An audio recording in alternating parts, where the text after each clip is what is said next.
Dr. Tom here with you again today, coming from my beautiful lake house in the wilds of Canada. Just seems like such a perfect location to shoot that I thought I'd just shoot another follow-up to the BLIS sheet. And in this case, what we're going to talk about is the Hansel and Gretel breadcrumb trail. Now that you've laid out your life plan planning template and you know what the dream is and you know that it's exactly 123 patient visits a week or 275 or 4,050 per week, or if you're in the business world and you're looking at numbers of sales in order to fund your lifestyle, whatever it is that your metrics are. Now what we want to do is look at the gap between where you are and where you want to go.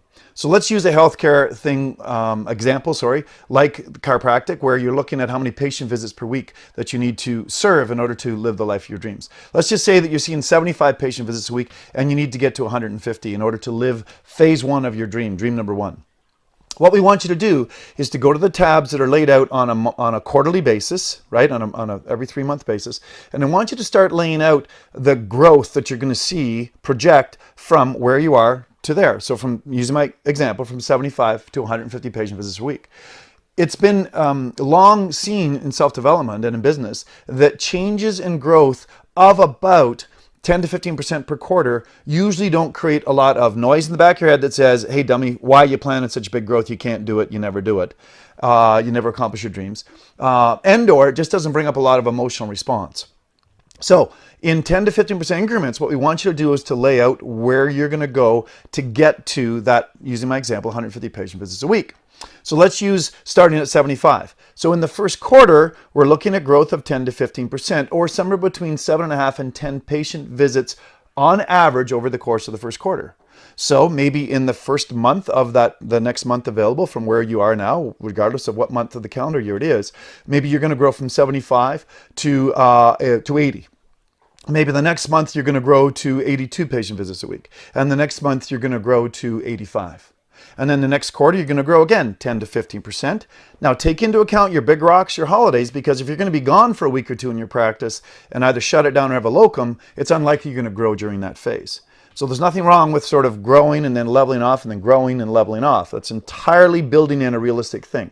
You want to create a realistic plan. As if you don't have a realistic plan, then your inner voice in the back of your head that tells you that you're not good enough and you're not smart enough and you're not pretty enough and you're whatever it is that little voice talks in all of our heads. We want to minimize that voice. We want to make this an accurate plan that's doable and followable.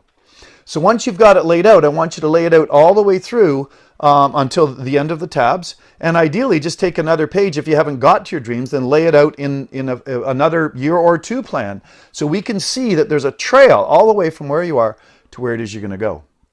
For accountability, you'll notice that there's the dream, and then or the projection, and then there's the actual column.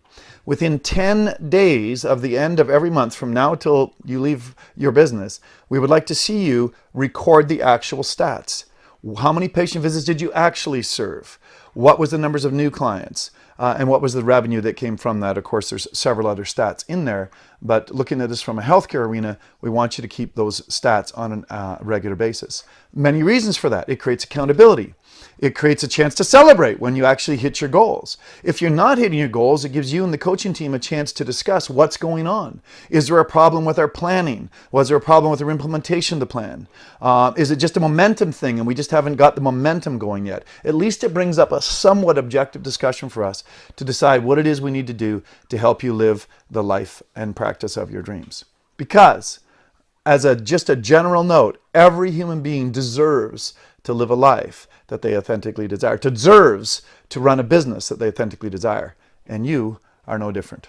So, laying out the Hansel and Gretel breadcrumb trail from where you are to where you're going to go, using the BLIS sheet as a tool, I encourage you to get on that, and the module will certainly walk you through that, and as well as will the coaching team as you design and manifest the life of your dreams.